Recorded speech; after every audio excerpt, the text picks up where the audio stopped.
Please welcome Donald Davidson.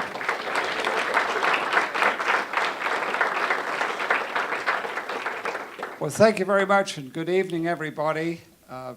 Very, very flattering to have so many of you here. I see a lot of familiar faces. What do you want? I just do the same stuff. I would have repositioned that slightly, but that's okay. All right, I come in the room, and as you know, I love to do Q&A, and I figured that this would be the sort of an ideal audience for me because, as I've said on numerous other occasions with presentations that we do, I'm all over the map with some of the talks that we've given. And if we're going to, the Sertoma in Louisville, Kentucky, you are that week's speaker, and you hope that you're going to appeal to a few people in the audience at least, but they meet every week, and you're the speaker, and last week it was Dick Crum, and next week it's going to be, somebody selling barbed wire or insurance or something. But for this, by golly, all of you had to make an effort to get here. And so a couple of things when I walked in the room that got my attention. I forgot that they tape these things, so I'm going to have to temper some of my remarks. Some of the inside stuff may have to be used with some delicacy. And then the other thing is, and I don't even know if I should bring this up, the male-female percentage here is overwhelmingly in favor of the male. And normally it's sort of like a 60-40 split. So hopefully the females wanted to come and you're not being dragged around because this is the only way you could get a night out was to come to this. So, but anyway, rather than belabor with any more introductory remarks, which I might normally do, I think you like the anecdotes as much as I enjoy telling them, and that's very flattering because I just love the opportunity to be able to do these things. For those of you that have not done one of these or are entirely familiar with what we do, I'll just throw out a few disclaimers, and they are the usual ones that I'm sure that many of you are already familiar with. I don't like controversy. I would prefer not to have to rehash some of the less than pleasant things that have happened in the past. I realize I have to do that a lot, and I realize also that is what is foremost in a lot of people's minds, especially when it pertains to the Indianapolis Motor Speedway, because one of my phrases that I've developed over the years that I realized just in general observation and even with talking with participants and what the people remember about them, it's not always a pleasant thing. And they have to sign autographs constantly on perhaps an accident that they're trying to forget, and people are laughing and making jokes when they give it to them to sign, and the driver very good-naturedly will sign it and smile back and then tell me later, it wasn't funny, I got hurt in that thing, and I wish I didn't have to sign so many of those things. So anyway, the summary remark on that one is I've got this theory. When it happens at the Indianapolis Motor Speedway, it's forever. It never goes away. Ever. Never goes away.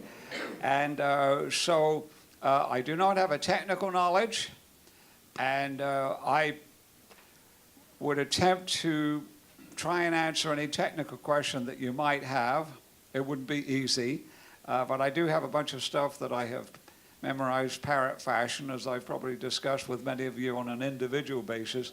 I've memorized a bunch of stuff parrot fashion, so I might be able to give you a decent answer to your question, but I won't understand what the hell I'm talking about when I'm giving it to you. I'm really about the people. I like the stories about the people that did it with a wing and a prayer, and you know, people sleeping in their station wagons to try and get a ride, and just some of the great stories of the past and battles between drivers who did not have two-way radios and spotters, and they had to figure the whole thing out for themselves. And then back on the controversy. If you throw me one, sometimes people do it to have fun with me. Others do it inadvertently and didn't quite understand my disclaimers. I'll take a crack at it. But so if you want to hear about the time that Jigger Royce had the green turbine diesel with the beer in it, fine. That's actually a collaboration of several different things that I get asked about. Anyway, so just let's lead it off here. And the plan is that we're going to go until about 7:30. They would like us out of here by 8. Good luck with that. No, they want us out of here by 8. And so we'll make every effort to be done around 7:30 so that I have an opportunity to do one-on-ones with you. And having said that, you're welcome to come and ask for me anytime. It's better if you call first. But I am curious, how many of you came a distance? How many people are outside of central Indiana? I know. Oh, all right. What would be the greatest distance that anybody traveled for this? We got Chicago right here. Yes, sir. Kalamazoo, Michigan. You came down for this, or no? Seriously, I mean, I didn't know if it worked out that you did other things, but you actually came down, and then you're going to stay in a motel tonight and go back tomorrow. Well, bless your heart. Thank you. No, I appreciate that. Anybody else? Can anybody top Kalamazoo? All right. Well, bless all of you. So, all of that said, yes, Andy. I got a question that mainly for the group is, how many of you that are here call into the show all the time that it's the same year or same person every year? You get a couple of them that are... Oh, I've got Dave from Marion. If you listen to the show, then you may be familiar with Dave from Marion. Dave is here. Right, there we go. That's Dave from Marion. Do we have any regular callers? Other regular? Yes. Oh, Jerry from Delphi. I didn't see you. Okay, great. I know, that was really great. Jerry from Delphi, I didn't realize that you were here, but I remember that we used to do this IUPOI course, which was actually being discontinued several years ago now. Hang on, I was going to hold the watch, but I don't think I need to do that until a little bit later. But anyway, so we did this class, and it occurred to me that Dave from Marion and Jerry from Delphi were both in the audience, and they had never met. But I don't know that I checked that out, but I think it occurred to me that for some reason it came to me that I knew they hadn't met. You and I met in the restroom at the backyard, and I told you we never met. Oh, what? All right, then, because I know that I had talked with you. I think I'd met you. Well, I know I'd met you both and talked with you by phone from time to time. But it just occurred to me that two of you who lived not very far from each other had never met. And so I was able to say at that class, 10, 12 years ago or something like, Dave meet Jerry, Jerry meet Dave. So, all right. All right. Hand in the back. Yes, sir. Donald, I wondered if you could talk for a couple minutes about the time frame from when Tony bought the track in November of 1945 Yes. until May of 1946, and what it took to get everything ready. We've seen a couple of pictures of how awful the track looked. Yeah. And obviously they had to put a lot of work and money and everything into it. So I wonder if you could talk about that just for a little bit. Absolutely, thank you. That's a great question and a story that should be told probably more often than it is, because I think there's a lot of people with entitlement that just take all these things for granted and I think, hey, it almost didn't make it. It's almost a miracle that it was revived after the war, because not only have I read in the newspaper and read the books and so on and so forth, but over the years, I don't know how many locals I met that gave me their perspective from just being a citizen living in the town of Speedway thinking it's not going to come back. When the place was shut down, in 1941, when America finally got into the war, there was going to be a 1942 race, and the entries actually had already gone out, and some had been returned. They used to put them out a lot earlier in those days. And but after the Pearl Harbor situation, Eddie Rickenbacker, within 2 or 3 days, announced that the track would shut down and not reopen until after the hostilities were over. AAA, which was the sanctioning body, and he also happened to be the chairman of the AAA contest board, which was a rather unique situation. He was the owner of title and president of the Indianapolis Motor Speedway, and the chairman of the contest board, which did all the rules. So if there was something that he wanted, if it was a rule that he wanted adopted, it wasn't that hard to get it done. But anyway, it was 3 or 4 weeks, I think, or a couple of weeks until AAA then said, we will no longer sanction racing until the hostilities were over. There were some sanctioning bodies that continued to go on, and I think July the 31st was the shut-off date. But there were several groups that actually declared 1942 champions. But anyway, this is a lot more than you really wanted. But Rickenbacker offered the facility to the government, as Fisher and Allison had done during World War I when it was an aviation depot. But government officials came and had a look and decided that it wouldn't be appropriate for anything that they were doing now. I mean, you couldn't land bombers in and out of the infield here. And so they said thanks, but no thanks. And whether Rickenbacker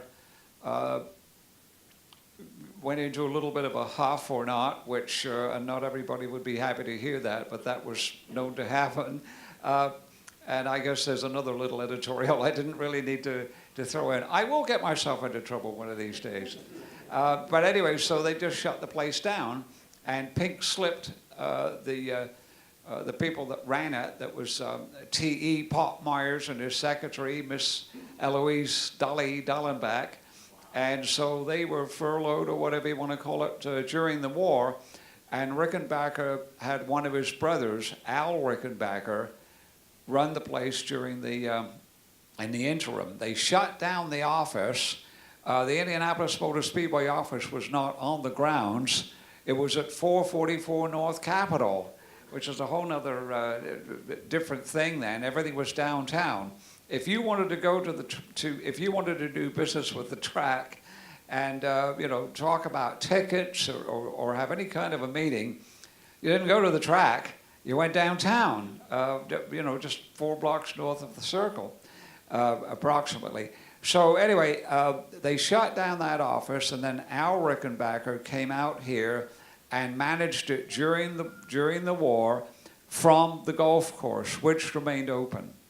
And so the weeks and months went by, and nothing was done to the track. And it just became overgrown. It began to look like a jungle, just nothing. The golf course, fine, but the racetrack area where we're sitting right now, you would have been up to your, up to your neck in weeds.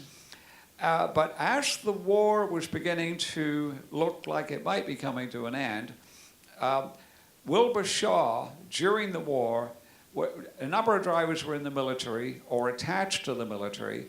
Wilbur Shaw was in Akron. He moved to Akron and was like the general sales manager for Firestone Aircraft Division. How that came about, I don't know. But Firestone was working on a synthetic rubber tire, which they planned to offer to the public after the war. And so as they were coming along and making great headway with this thing, they said, wouldn't it be great publicity if we could test these tires at the Indianapolis Motor Speedway? Well, there was one slight problem.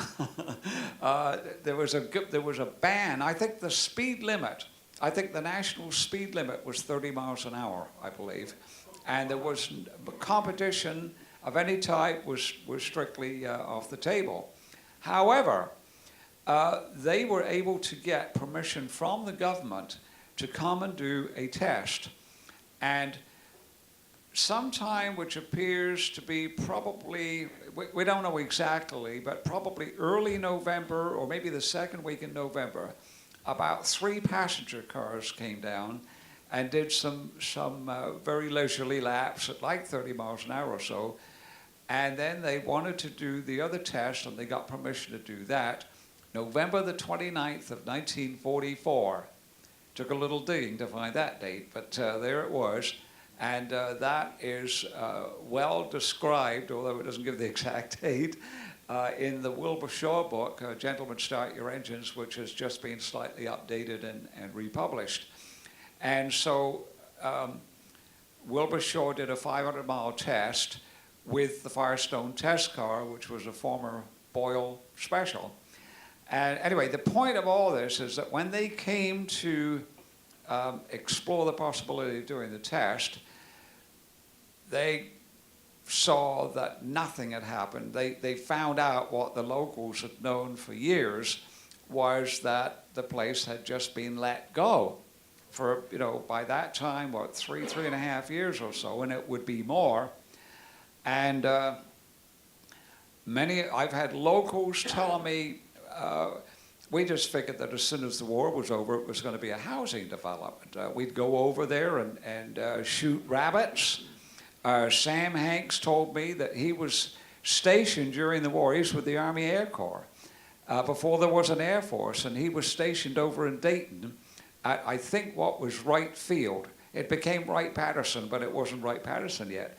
And he said, a couple of us, he said, we drove over here one day, circa 44, and looked around and said, well, that's the end of that. We won't be racing here anymore. This is the end of Indianapolis, is the exact term that I remember him using. So anyway, the Wilbur Shaw and co. did their test, but when they come in, the story is that the padlock was rusted, and when they hammered away at the padlock, the whole gate fell down. And all of the grandstands were wood at that time, and just the weeds were growing up through the stands, and the garage area just looked like it was like an abandoned army camp.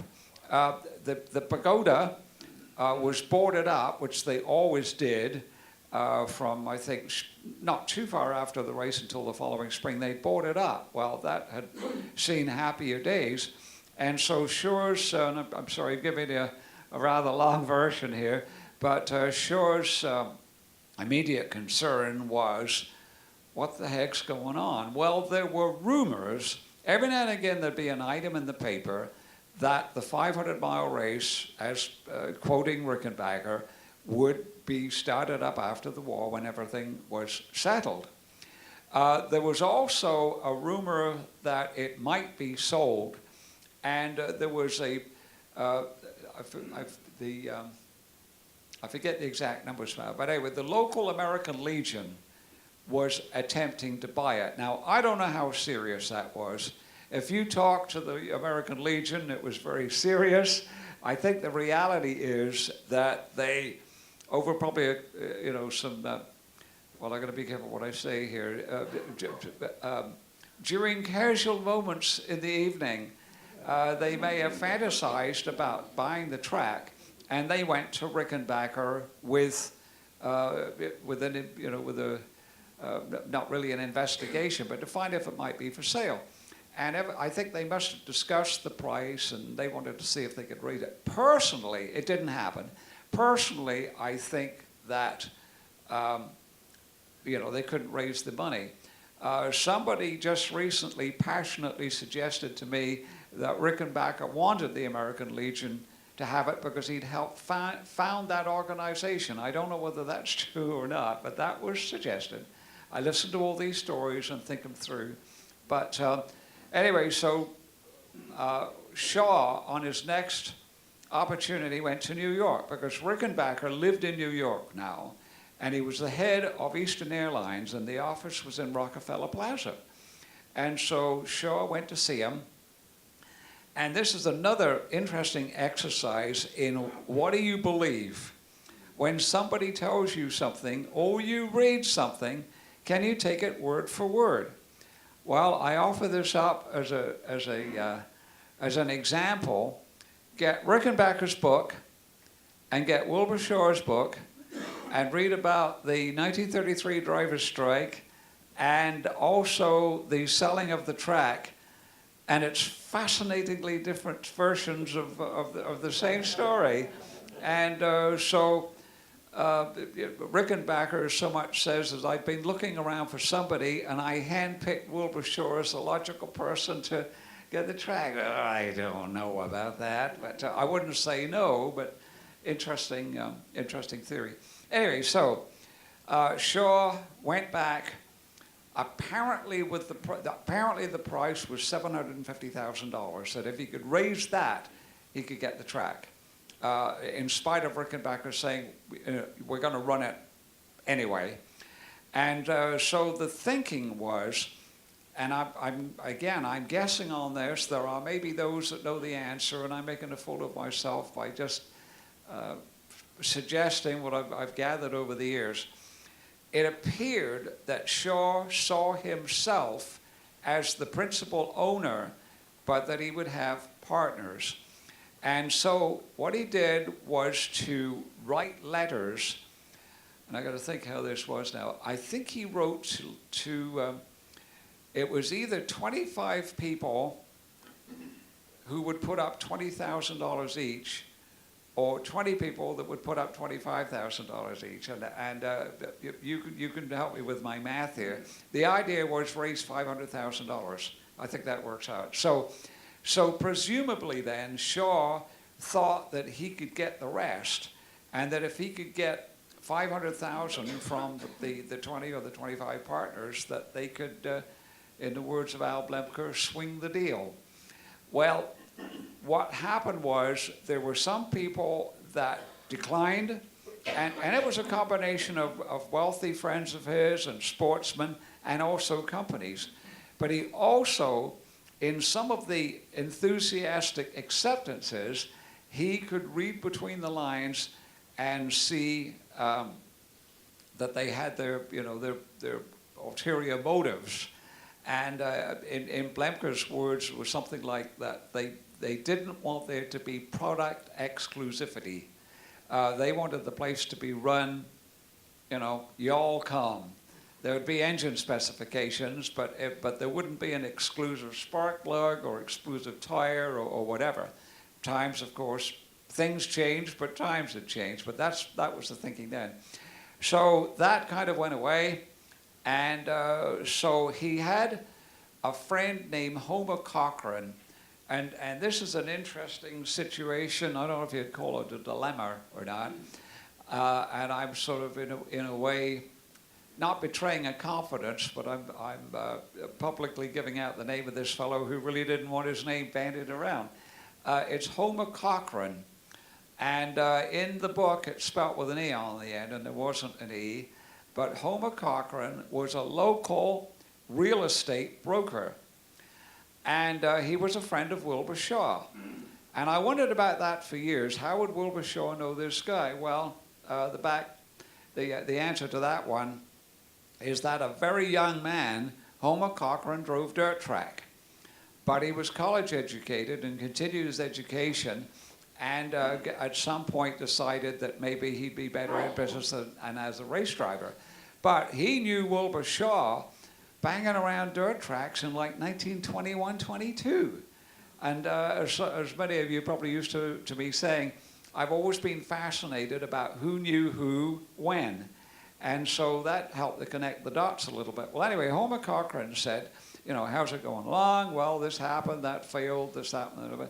So Homer Cochran said, there's a fellow over in Terre Haute that I think you'd find very interesting, and I've done several deals with him. His name is Tony Holman, and he's got this Holman and Company over in Terre Haute, and he's got a really smart guy named Joe Cloutier, who's the businessman.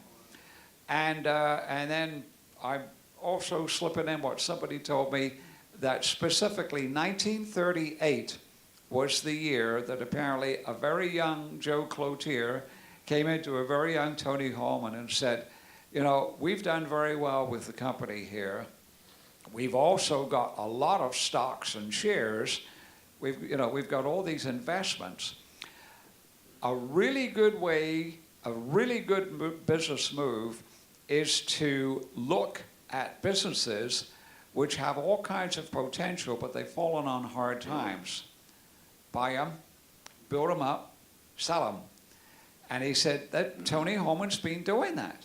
And he owns all kinds of companies that are well beyond, Holman and Company grocers, and they own buildings in Dayton, Ohio, and Evansville, and he's a very nice guy, very much of a sportsman. I think why don't we take a ride over there? So again, I would love to know the date, but nothing that we've been able to turn up yet tells you exactly when they went over. Excuse me. So Homer Cochran and Wilbur, presumably just the two of them, went over. And there were, I think, 5 people that are named that were Holman cadre that were in the little office that some of us have been privileged to stand inside and feel the vibes. And so they had this great discussion. And to Wilbur Shore's delight, Tony Holman was very receptive and was a great enthusiast, and had gone to the 500 many times, his first visit being 1914 when he was 13 years old. And I don't know how many times, if I work this out, I might even take up the whole session with this one answer. All right, no, we're good. But anyway, Tony Holman always spoke so fondly of that visit. It was really kind of moving, and he talked about going over on the old National Road, which is what he always called 40, and going back on the old National Road and stopping at a place called the Halfway House. And I was really curious about that for years, and we've got that identified now. It's in Mount Meridian. Just before you get to, if you're going west and you get to 231, you went by it about 5 miles back. Little Mount Meridian, there's hardly anything there. Well, there was a restaurant. I think it was actually a house that had become a restaurant. That was the Halfway House. And every time Tony Holman would talk about it, there was a sort of distant glaze in his eye. And I don't know, I'm just guessing this. I rather think it was a bunch of men and Tony, age 13. I don't know if there was anybody else his own age. I rather thought there was sort of like a, rite of passage that he went over and that stayed with him. So anyway, forgive me if I romanticize a little bit, but even in the later years, even after Highway 70 was in, Tony would come over, normally for a couple of days a month, and just see what was going on at the motel and look at the books at the track and so on and so forth. And invariably, when they were done, he'd say, let's go back on the old National Road. And so evidently to relive the memories of Mount Meridian, I suppose. But anyway, so I'm making a really long story out of this. But the point was that Tony Holman was very, very interested indeed. And so they had some facts and figures to show him. And he said, I do believe that it should be Hoosier owned, and I think that it should be saved, preserved. The 500-mile race should run again, and so the 500-mile race will be to Indiana what the Derby is to Kentucky, or words to that effect. The interesting thing is that it came to light, quite a number of years ago. I was digging around. It turns out that around the same time, Churchill Downs had run into some difficulties and was the right buyer could get it. And apparently Tony Holman was approached. And I thought, boy, wouldn't that have been a coup if he could have had Churchill Downs and the Speedway. But anyway, so to finally address your question there, very quickly a deal was made, and it came together in a hurry, and on November the 14th of 1945, the Speedway was transferred from Rickenbacker to Tony Holman. And for money that has been undisclosed, but the thinking is it was between $700,000 and $750,000. There's several different interesting versions on how the money may have been raised, but we're taping this thing, so I'm going to use a little discretion. But anyway, then having decided, yes, we'll do it, and then the war, of course, was ended, they had to do a lot in a hurry. So, and apparently, Tony Holman made several trips over here with friends, businessmen from Terre Haute, to say, what do you think? And apparently, they pretty much thought, this is a lost cause, but when they looked at the grin on his face, they thought, okay, well, he's already made up his mind. Mrs. Holman called him Junior, and she said, I told Junior it was a pig in a poke. That was a great quote. But anyway, they went ahead and did it. And then they had to move in a hurry because the place was a disaster. And so they began to quickly just, get all of the tons of overgrowth and broken trees out of the infield. And the entries had gone out. They set the opening date of May the 1st. And indeed, they opened the track for practice on May 1st, but it wasn't open to the public. Because there was so much work being done, I think the first qualifying day was the first, which was like May the 15th or something right in there. That was the first date that the public could get into the facility. And even then, there were people working like mad, stringing wires from telephone poles and so on and so forth. But it just was an absolute miracle. And I wouldn't say that they were working right up until the last minute, but certainly, on through the month, they were still doing the best they could, knowing that there was all kinds of stuff that needed attention, but they would just patch up what would get them through, and that as soon as the race was over, Tony Holman had said right from the very beginning when he was looking into the business side of it, he said, I'm interested in doing this, and he said, I also would expect to put money in it, but I don't want to be continuously doing that. And so when the people said, no, Mr. Holman, we think this is a very reasonable, sensible investment, he said, well, what I plan to do is that we'll take care of what is necessary, and then each year, hopefully we've made a profit, we'll pay off everything, and then we'll look into what we could do next. And so it was a very steady process each year. Unlike the Ontario Motor Speedway, as somebody put it, they tried to build the Taj Mahal in 1 year, and the Speedway hadn't been built that way. And indeed, Tony Holman, they just very, very gradually would do the whatever they thought needed to be done. And I know that one of the biggest complaints from tickets for a number of years with the people that were renewing their tickets, and they would, I don't know if their opinions would sort, but they would offer them. The number one issue was the state of the toilets. And so finally they addressed that, but instead of spending millions of dollars, I mean, they did everything a little bit at a time, what could we afford to do? And this is a little bit off the beaten track, but if I could sway for a couple of sentences, and this was so typical. A lady, years ago, I was at USAC and had been there for it was well through my run at USAC, when this lady called me one time, and she said, my father had either the steel company or one of the steel companies that built a lot of the stands out at the grandstand, at the racetrack. And she said, my dad was very proud of the fact that he never had a contract with the Speedway. She said, Clarence Cagle would call up and said, the boss wants us to look into having a grandstand in turn 2 or whatever it is. And so she said, my dad would just go out there, they'd draw the thing up, show him the plans, yes, build it, and send him the bill. There was never a contract. So unfortunately, it can't be that way anymore.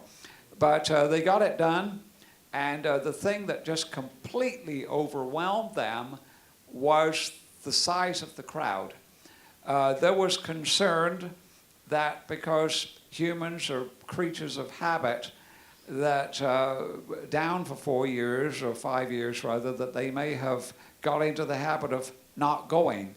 Would they come back? Well, the answer was they were starving, starving for entertainment. And so they had this massive, I think the biggest issue about the 1946 race was they paid a record purse. They sold out the lap price fund, which I think was only the second or third time that had ever happened. And that there was such major traffic jams. I don't know how many people I have heard have told me we were still trying to get into the track and people were leaving to get an early start. And it was just gridlock.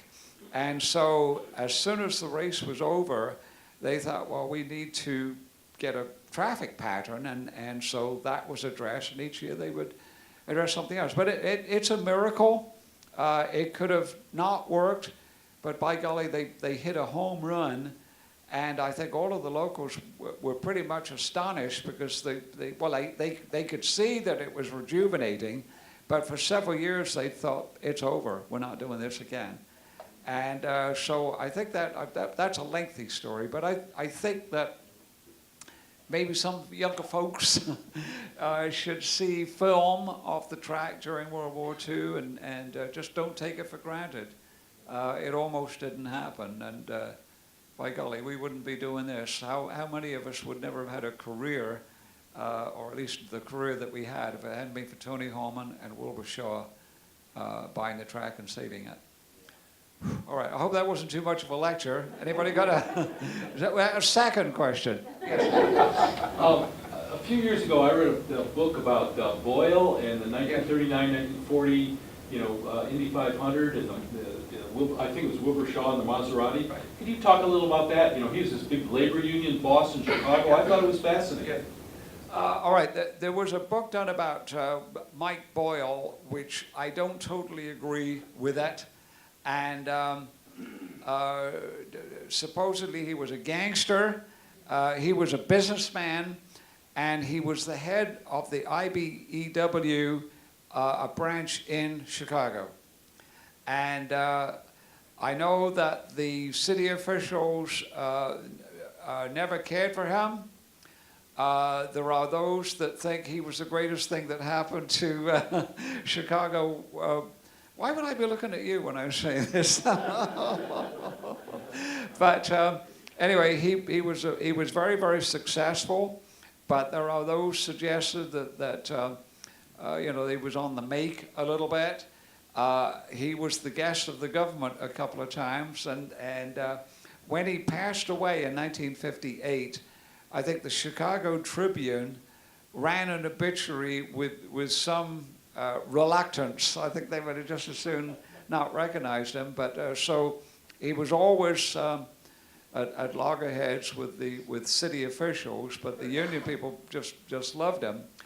And again, there's a lot in the book. I won't mention it by name or author, but I think a lot of it is greatly exaggerated. Supposedly, he was known as Umbrella Mike, and there's two versions of that, both told me by drivers. But I think that the general thinking is that he carried an umbrella, and he would frequent this bar, and I don't know if you remember exactly what it is. I mean, I've been told exactly what the bar was, and he would hook the umbrella on the end of the bar, and so that would be an appropriate Huh? A depository, yes. You could go over there and perhaps drop something in the umbrella. And but with all of that said, there's no question that Mike Boyle was the preeminent car owner. If you look at the record from about 26 was his first year, up through right after the war, there's no other car owner that comes close to fielding the teams that Boyle did, because he would normally have 4 cars, all top people. And so the story on the Maserati, there's this is a tale and a half. In 1937, for 2 years, the Vanderbilt Cup was revived. That was a pre-World War I event that moved around from different facilities. And then in 1936 and 37, there was a revival of the Vanderbilt Cup on Long Island on a circuit. It was actually a twisting back and forth road course, but laid out in front of a stadium.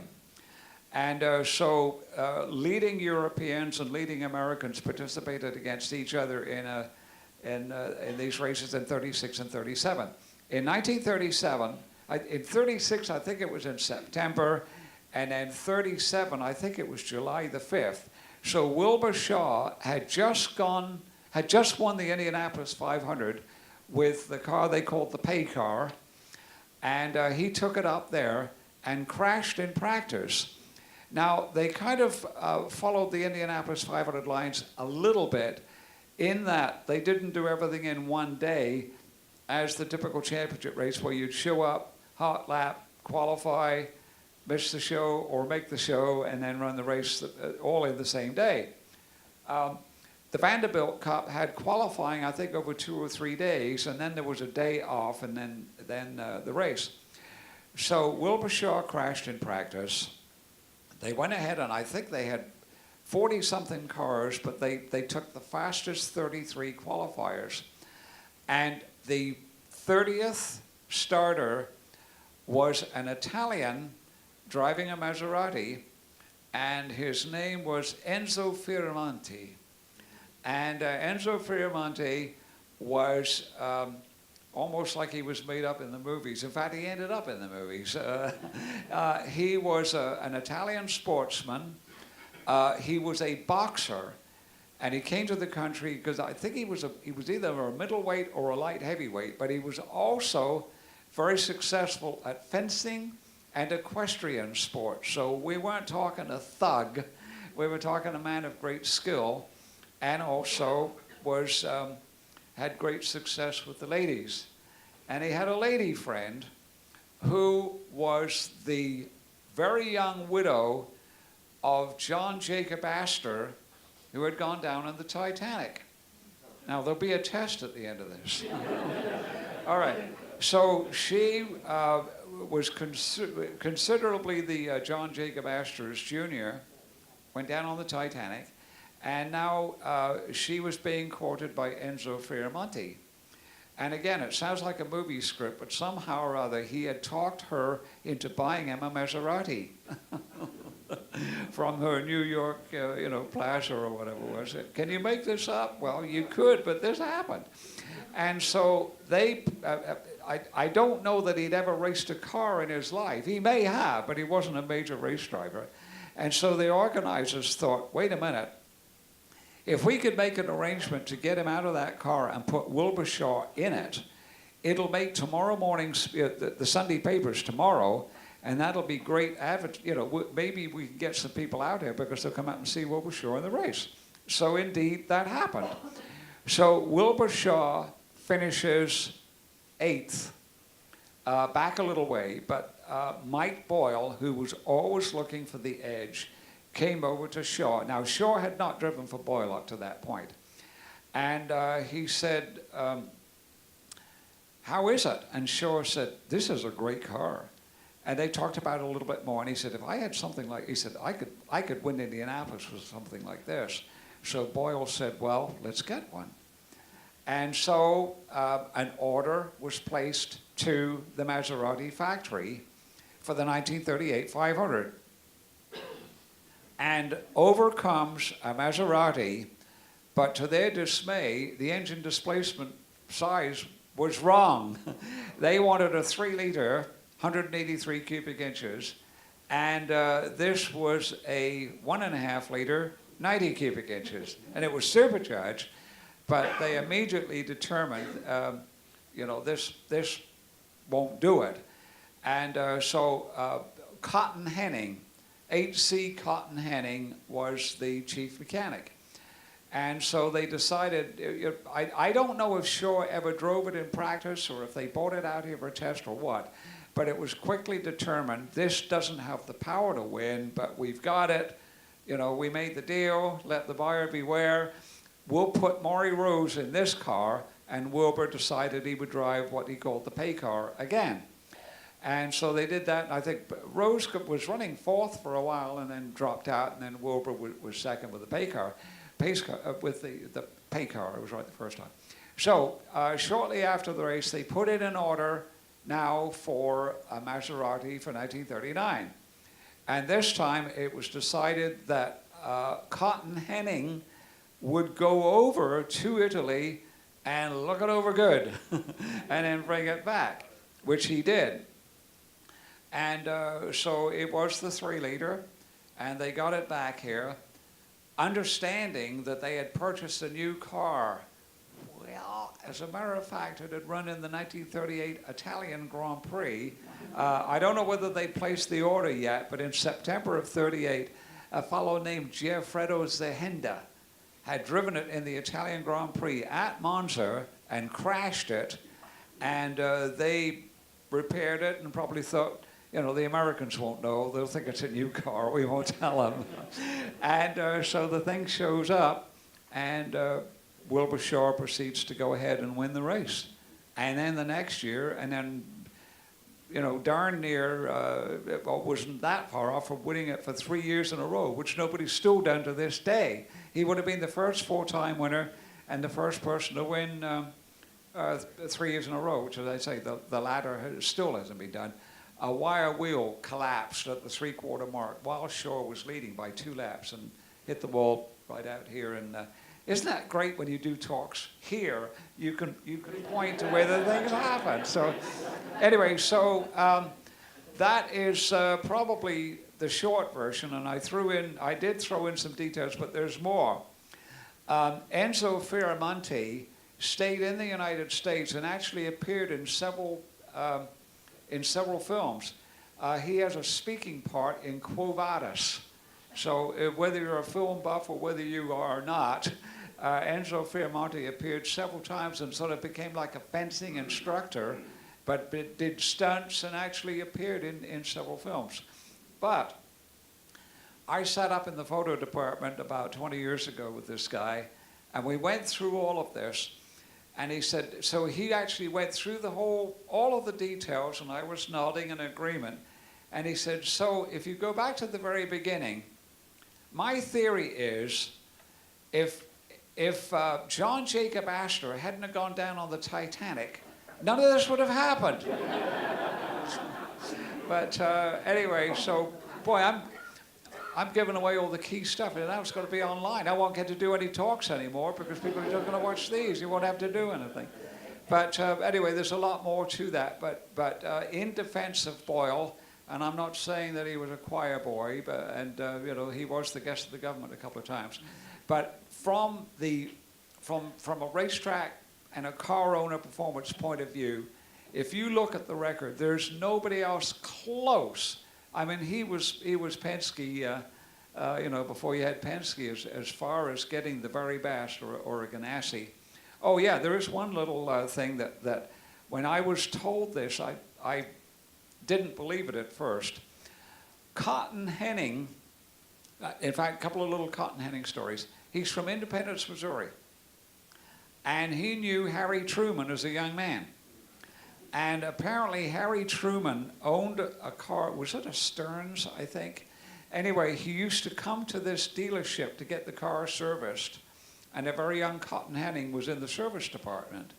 And the two of them were about the same age. They hit it off, and then Cotton worked it out that Harry Truman would come over and Cotton would do work on the side out of his house, and that as when he won the 500 as a chief mechanic, he'd get a note from Harry Truman, and when Harry Truman became president, he got a note from Cotton Henning. Anyway, Cotton Henning had two brothers, and the youngest brother was Paul Henning, who created the Beverly Hillbillies and the offspring of Green Acres. You didn't know this? Green Acres, Petticoat Junction, and that there were a number of drivers and mechanics, sort of riding mechanic types, ex-drivers, that actually worked in the Hollywood studios for Paul Henning. If you showed up and said, hey, I used to drive for your brother, or, midgets or dirt track or whatever it was, if there was a guy named Frank Army, I'm really digging for that one, A-R-M-I, I don't see any nodding heads. All right, he drove in the 1954 500. He actually worked for on the Green Acres set as a carpenter, I think, and a number of other people did as well. Anyway, there's no end to this stuff. I hope I'm not overloading on you, but I love this stuff. And it's so hard to just process all of it, and I can't do short stories. So, all right, yes, sir. Can you give us a little bit of how and why the turbine area back in the... How and why what? Well, on the turbines, when the turbines came in with Yeah. Joe Leonard and... I remember that. And Grant Jelly, I'm sure you do. I really don't want to talk about the turbines. Did you have a specific question? That's okay. Well, I'm just curious about how it kind of developed and unfolded and why and... Oh, I remember it happening, and maybe it was fun to watch and be in the grandstands, but if you were working at USAC, it wasn't fun.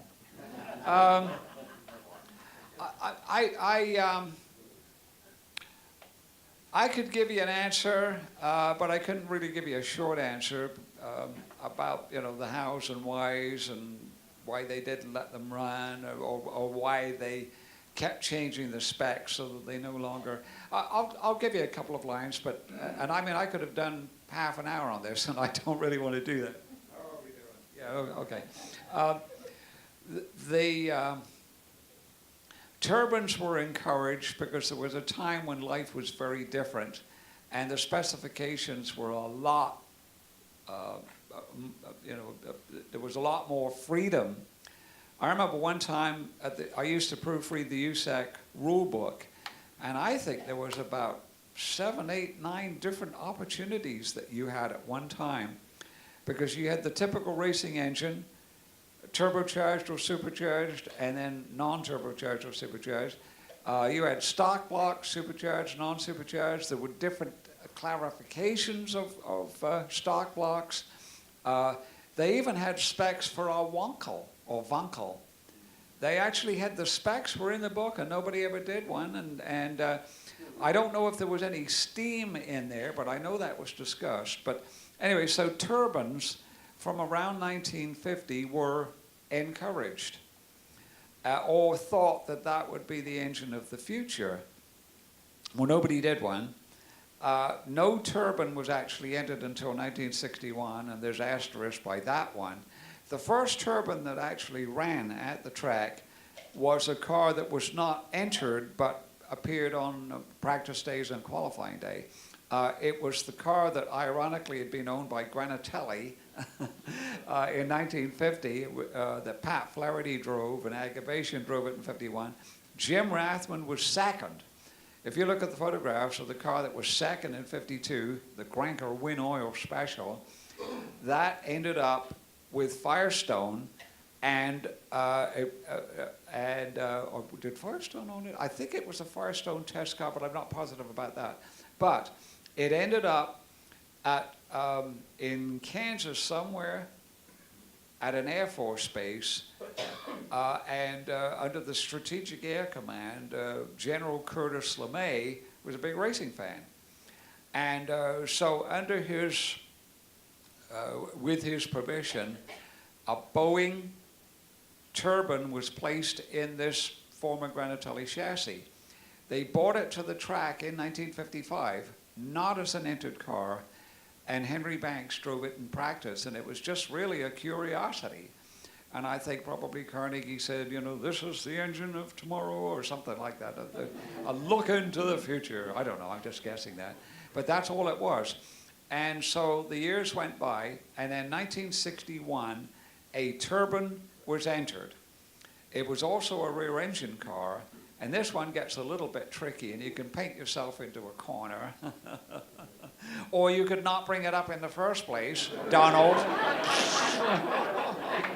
And there was the Jack Brabham Cooper, but John Zink entered a car called the John Zink Track Burner, which was a rear engine turbine. Now, the car arrived, but the engine didn't. And it sat in the garage. Troy Ruttman was going to drive it. The car sat in the garage and did not get on the track until summer tire test when an offie was put in it, but the engine never materialized. So the following year, John Zink, they built the car themselves, gave it a second thought, and then built another one for 62, which was to be driven by Dan Gurney. That was Gurney's, actually was going to be his rookie ride. And if you look at it, it looked like a Cooper from the front and it looked like a Lotus 18 from the rear. That one did arrive with a Boeing engine. Gurney drove it briefly. Chuck Host drove it. Dwayne Carter drove it. I'm not sure, Cheeseburg, I think. And they all decided this has got a way to go. And so it was actually withdrawn before the first qualifying day, and then Dan Gurney was released, and then he drove for Mickey Thompson. The next turbine, there was no more turbines for another 4 years until 1966, when Norman Demler took what had been a beautiful race car that George Amy could finish second with in 58, and Goldsmith was fifth in 59, and third in 60, and then Hurtubise led the race in 61, and then it struggled a little bit after that. Norman Demler took that beautiful laydown, Epperly, and butchered it, and it was like they took a can opener in order to stuff this General Electric turbine engine in it. And so it had massive power. I talked to Cheeseburg because I was sort of part of the fabric a little bit. I'd worked my way in, and I knew Bill Cheeseburg pretty well. And he said, that thing has all kinds of power. He said, when I come off the turn, I floor it and it'll spin the tires. But he said, the heat is so intense. He said, I can only do about 4 laps and I have to come in. And so I think Al Miller tried it, and they realized this thing's got potential, but it needs to be harnessed, because you know, nobody can stay in it for a qualifying run, let alone be competitive in the race. So that was withdrawn. Then in 1967, the Parnelli car, the Granatelli, with a car designed by Ken Wallace, and there's all kinds of different interpretations about who should get the credit, but apparently Ken Wallace designed it, and when Granatelli and he got together, and whose ideas were which, and so on and so forth, is all up for conjecture. But anyway, it came to pass that the car materialized, and it was a very professional job, unlike the others. It was a brand new construction, aircraft type construction, with the bulkhead, and I'm using terms that I've heard of that I don't necessarily know what they mean. But basically, the thing was aircraft type construction with the main frame part down the middle, and there was a capsule on one side to put the engine in, and a capsule on the other side to put the driver in. So it was actually side by side.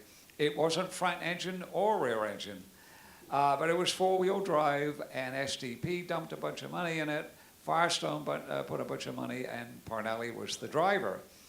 and they had a Mercedes-Benz type air flap, which when you tap the brake, the flap would come up to slow the car down, which they eventually were required to unhook. But it was a serious thing. So USAC got together and said, no turbine in the past, and I probably didn't make this clear or even cover it, none of the turbines had any specs. Bring a jet and run it. And I think that was about it. So now they thought, well, wait a minute, this is a serious contender. We've always tried to have parity with all of these different things that we allow in different formulas. We've always tried to go for parity. All of these engines, reciprocating engines, we use cubic inch displacement. A turbine doesn't have cylinders to have cubic inch displacement with. So what do? And engineers, I think from Allison and from all over the place, they got all kinds of input. There was people coming in and out of USAC with briefcases and Homburg hats for weeks and camel hair coats. And so what they said was, you have to decide what power you want coming out the end to go to the racetrack. And the annulus intake area of the turbine, in other words, the aperture that the air goes in, the size of that will determine your power coming out the back. And whether that was right or whether that was wrong, they did it. They settled upon 23.999 recurring square inches. Boy, I learned these terms, though I'll never be able to forget them. Was it fun being at USAC in those days? No. So anyway, they went ahead and ran the thing. Parnelli was accused of sandbagging, and it would appear to have been thus. He was never fastest for the day, to the best of my knowledge. He qualified 6th outside second row, which in Parnelli's 7 starts was his worst starting position, was 6th. But when they came down for the start, he lagged back a little bit. Race had been rain delayed. It was overcast. And that thing was Day Glow, and I have to pronounce that very carefully because Agabation got in trouble because people misunderstood what he was saying. Day Glow orange. And I don't know how many of you may have seen that, but my memory is excellent in that it hurt the eyeballs to look at it. Remember that? The darker it was, the more your eyeballs hurt. If it was sunny, it wasn't too bad. So anyway, off they go.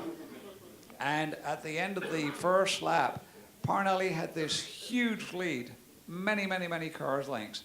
And as he came past the start-finish line, he did one of these. And I thought, oh. Well, what had happened was he had gone into the turn with four-wheel drive at his disposal. And he went by, golly, I don't know, John Cock and Foyt and Leonard and Gurney. And so going across the short chute at the south end, Mario was leading and Parnelli was second. And then when they came off of turn 2, Mario stayed out by the wall to go down the backstretch, and Parnelli ducked to the inside and went by. And there's various interpretations depending on to whom you speak with the two of them on who gave a gesture to the other.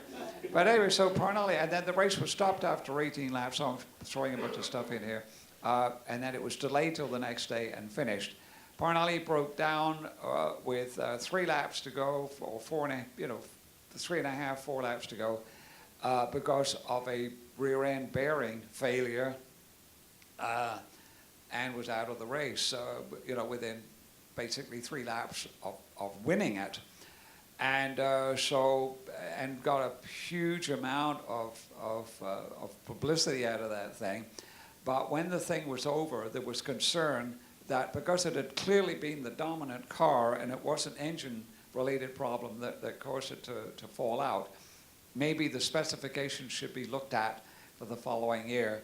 Well, the 1968 turbine story is a major story, but I'll shorten it by saying that USAC cut the engine size, or the annulus intake area, from 23.999 down to 15.999, which was pretty severe.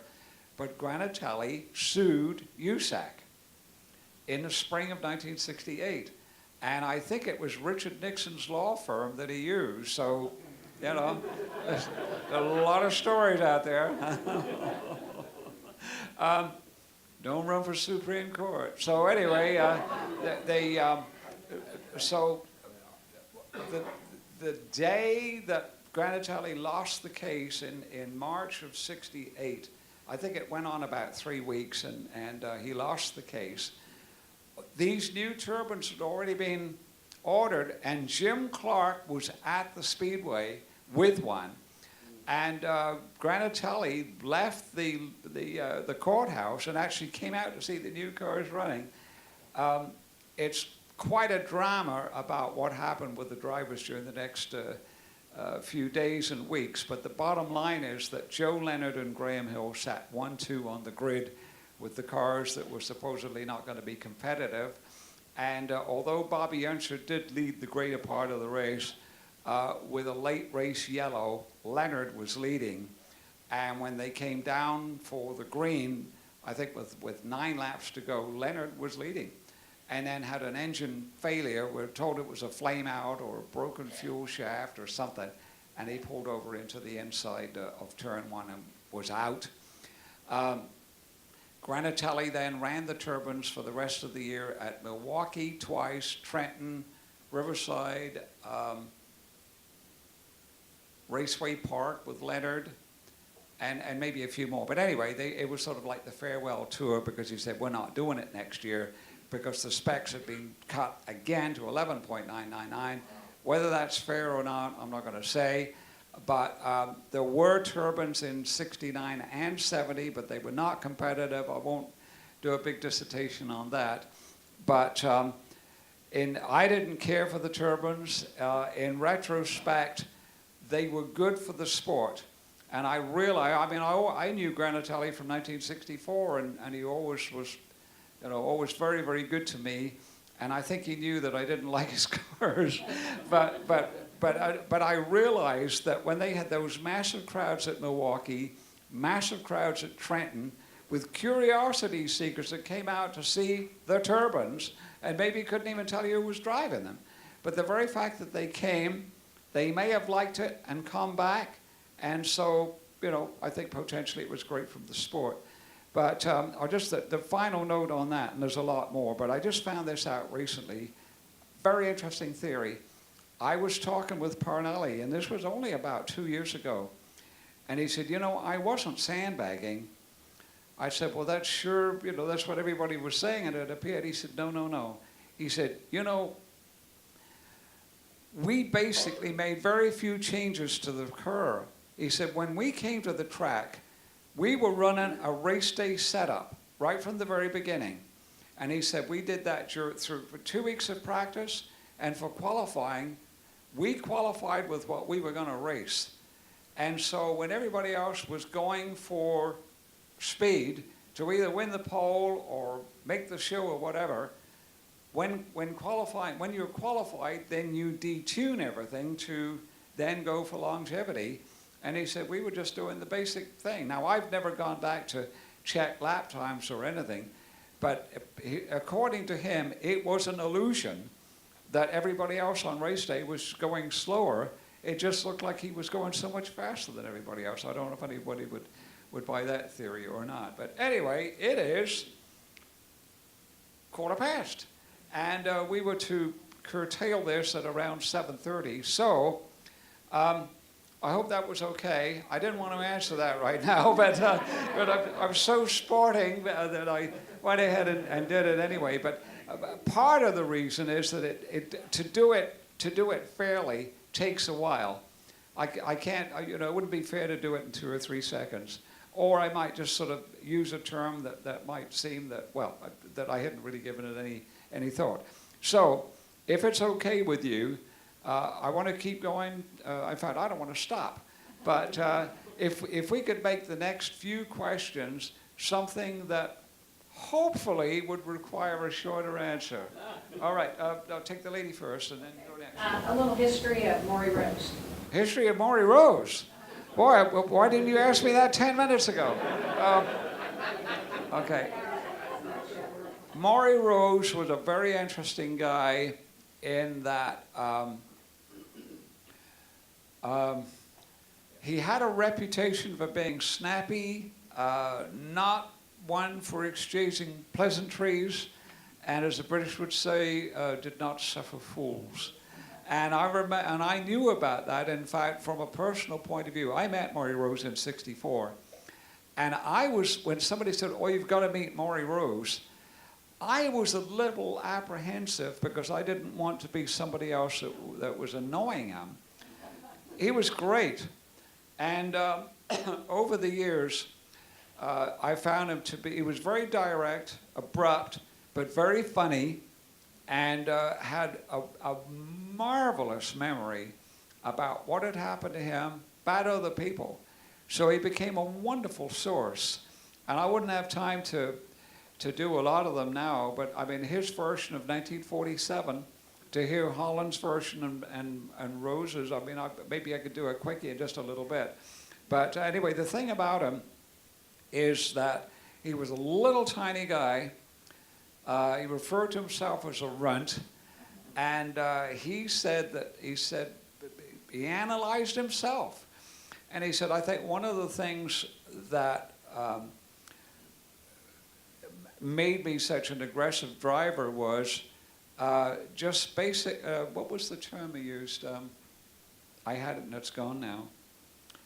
But not resentment, but it'll come to me. But he was very, very aggressive.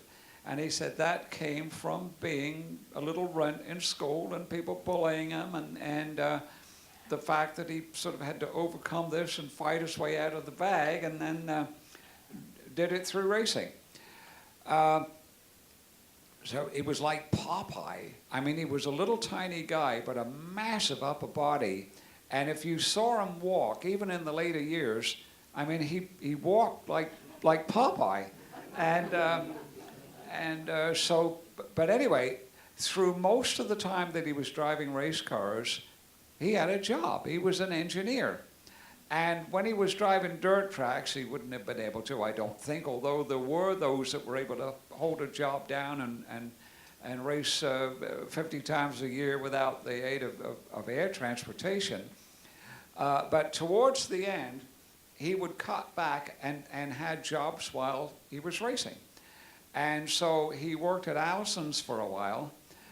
He worked at Studebaker South Bend and various others. But anyway, while he was working at Allison, he was driving for Lou Moore. And Lou Moore would be here at the very beginning of the month, but would run very little because his preparation, he wasn't one of these guys to show up at the last minute and thrash to make the show. Lou Moore was big on preparation and had everything ready to go. And so typically, Rose would show up during his lunch hour and take some practice laps and say, it's great, you don't need to change anything, and I'll be back on Saturday for qualifying. And then he would qualify and then come back for the race, which was a day off anyway. And so his claim was that in 41, well, this is a little trivia, and then I'll come back. Maury Rose won the pole and the race in two different cars. He won the pole with a Maserati that broke down at 60 laps, and two other cars on the team. And Floyd Davis, in what became the 41 winner, they bought Davidson at lap 72 and took him out and put Rose in, and they just fueled it up. They only made the one stop, and then Rose went on to win the race. And they were declared co-winners because one started and the other finished. But anyway, Rose took great pleasure in telling that he had won the pole for the Indianapolis 500 and won the race and took no time off of work to do it. And when they said, well, how are you going to celebrate the victory? It's in the newspapers. How are you going to celebrate the victory? And he said, I'm going back to work tomorrow. And then he did that also in 47 and 48. But anyway, he told me great stories about the other drivers, and I'm really not doing him justice here. But he was second in 34, and fourth in 36 with a four-wheel drive car, third in 40 with the car that he ended up, because when he told me, he said, when Moore came and said, look, how are you? Because Davis isn't running as fast as we think he should be. Are you okay? He said, I knew the car because I'd finished third with it for the year before, so it was, getting back with an old friend. And then he won it in 47 and 48, and broke down running second in 49. 8 laps to go, he's running second and trying to catch Holland, and then Rose and Moore got into a big fight after the race, and Rose left and then went to drive for Howard Keck and got third in the rain shortened race of 50, and then in 51 was running third about 3/4 of the way through the race when a wire wheel collapsed, and he spun into the infield. And just a little editorial here, he spun through the infield and flipped upside down because the track was muddy, and or the infield was muddy because they'd had a lot of rain. And the people were concerned, went running over, and he crawled out in his T-shirt, covered from head to foot in mud, put the pipe in his mouth, and it's supposed to have said, some days you just can't make a dime. And whether that's true or not. And then he quit. Anyway, do you know how long the yellow light was on for Rose getting upside down? 6 minutes. No further comment on that.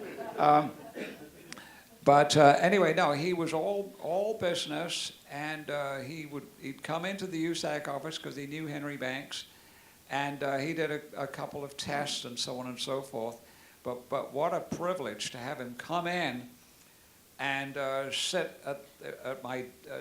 in my little cubby hole and more or less say, what do you want to hear about? And what he would say, what's your version of so and so and so and so? So I would tell him. He said, no. Let me tell you what happened. What a thrill that. He was so helpful also with rookie drivers. I want to throw that one in. I don't know how many drivers that would come to the Speedway in the mid-50s, and most of their career had been dirt, half miles, and now they're at this joint where you can't even see where the turn is. And Rory Rose would come over and say, you need some help. Let me give you a tip. And so he helped a lot of them, and it was a privilege to know him. All right, yes, sir, you had a question. Of the 3 turbines that qualified in '68, which one was Jim Clark supposed to drive? The Joe Leonard ended up on the pole with the car that Clark was supposed to drive, number 60. Clark left here after practicing. I think it was 10 days before the accident. He left. He was here on like a Wednesday and Thursday. And then I think it was the weekend after that he lost his life at Hockenheim. But he left here thinking and telling people, I've got the winning car for this year. So there was after his accident, Jackie Stewart was going to be the replacement, but Stewart had a cracked wrist from an accident, and he couldn't pass the physical. But he was here. He went to see if they would let him, fudge it a little bit, but they turned him down. And then so Mike Spence got in, who was sort of like the third man on a 2-driver team at VRM and Lotus both. And so he was going like gangbusters for a couple of days. And then Greg Wild was struggling with the 4th car because there were 4 of those cars. And Greg Wild was having a struggle, and Mike Spence was asked to take out the number 30, and that's the one he had the accident in. And in fact, Greg told me not too long before he passed away, he said, my wife thought that was me. She was down in the first turn and saw the accident and thought it was me. But anyway, to get to your answer, Joe Leonard won the pole with the car that Clark was supposed to have driven. Boy, this is amazing on timing, because usually I run out of time and I've still got 6 minutes. Dave. That great story about before the 1960 race started, when some of the drivers were not where they should have been. All right, I may wind up with them. Andy, did you have a question that would be brief? Just gonna say, real quick, on the Jones question about 46, you talked about the large crowd. Yes. There was a couple of people that had difficulty getting in that day. Oh, Tony Holman was it Tony Holman and Wilbur Shaw? I know Tony Holman was coming down Castler and had a problem getting in. Yeah, all right. I will wind up with this, and thank you, Dave. This is the kind of story I love to tell. All right, in 1960, the front row was Eddie Sachs on the pole, Jim Rathman, and Roger Ward was outside front. There were several drivers that had difficulty getting to the track. Eddie Russo was one. Eddie Russo had qualified and didn't show, and they had Paul Russo, his uncle, had missed the show, and Mike McGill were both hanging around, and they went to the officials and said, if our driver doesn't get here, can we put one of these two in? And they said, yes, but you'll have to move the car to last. And it was getting so tight, they actually pushed the car to the back. And then Eddie Russo showed up, so they had to push it back up to the front. So in the meantime, Eddie Sachs and Jim Rathman were having breakfast across the street at the Holiday Inn, which was brand new. It opened that February. And I think Joni was working there as a waitress or something. Anyway, so things were a lot more leisurely in those days. They didn't have the green room and all this stuff. Most of the veterans, a little editorial, do you remember, not too many years back, the veteran drivers would never appear until the last moment. You'd see the rookies out there pacing up and down, but then you'd have the pre-race ceremonies, and then there would be, you'd look, and several cars didn't have drivers yet. You'd have the invocation, and then you would look up, and then they'd all materialized. McElreath and Mario was usually late. I mean, a lot of them would wait till the very last minute. So anyway, back up, they're having breakfast, and C.B. Smith, who was on timing and scoring, but also the innkeeper at the Holiday Inn, came and said, what are you guys doing here? Isn't there a race across the street today? What time is it? Oh my God, we better get going. So Rathman runs to his room, Sachs runs to his room. They're both staying at the Holiday Inn. And Rathman realizes, wait a minute, I don't have a vehicle.